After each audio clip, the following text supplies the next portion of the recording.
biz bilirik ki, hər bir valideynin, hər bir ailənin, ananın, atanın ən böyük arzusu, ən böyük əldə etdiyi nailiyyət sağlam övlad dünyaya gətirib sağlam övlad böyütməkdir.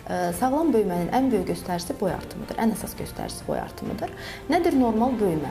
Bizim böyüməmiz ümumiyyətlə ən sürətli dövrümüz ilk 1 yaşına kimi tamamlanır. Təqribən 25 sm-ə qədər boy artımı olur. Və 1 yaşına tamamlamış uşaqlarda, körpələrimizdə 75 sm-ə qədər boy və yaxlaşıq 10 kiloqrama qədər çəki dolurlar. Yaş ilərlədikcə bu boy artımı sürəti bir balaca yavaşlayır. Yəni ortalama 1 yaşından sonra 2 yaşına qədər bu illik göstərici 10-12 sm, 2-4 yaş arası uşaqlarda isə 6-8 sm və get-gedə azalır göstərici. Və bu dönəm yetkinlik dönəminin ilkin əlamətləri meydana çıxana qədər davam edir. Bu dönəmdə qızlarımızda 10-11 yaş, oğlanlarımızda 12-13 yaşına təsadüf edir və ilkin əlamətlərin, yetkinlik əlamətlərinin meydana çıxmağı ilə boy sürətlənir. Bu dönəmdə qızlarımızda 11-12 yaş, oğlanlarımızda 13-14 yaşına təsadüf edir. Lakin bunun genetik bir yapısı da var, yəni genetik bir yatkınlığı da var. Evladınız normal bir artımla boy artırsa, lakin yaşıdlarından boyu geri qalırsa, bu heç də boy geriliyi demək deyil. Böyümə və boy artımına təsir edən faktorlara gəldikdə isə əsasən təsir hətta ana bətnindən belə təsir edən faktorlar var. Ananın normal qidalanmağı, keyfiyyətli qidalanmağı, düzgün həyat tərzi, zərərli vərdişlərinin olmamağı ana bətnində olan övladın inkişafına çox böyük təsir edir. Bundan əlavətən biz bilirik ki, bizim orqanizmamızda bir neçə vəzlər vardır ki, hansı ki bərabər çalışaraq bizim böyüməmizi və yetkinliyimizi təmin edir.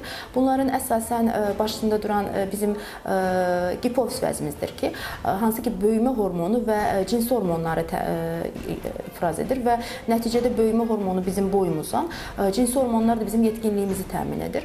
Digər hormonumuz isə tiroid vəzimizin ifraz etdiyi hormonlardır ki, bu övladımızın bütün həyatı boyunca, yetkinlik dönəmi boyunca əqli inkişafını, zəka inkişafını və sümük əzələ aparatının möhkəmliyini təmin edir.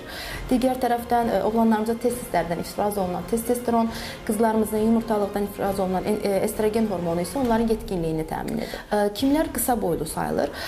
Qısa boylu sayılanlar ölçülən boyun yaş və cinsinə görə ən aşağı səviyyəsindən belə aşağı olması qısa boylu sayılır.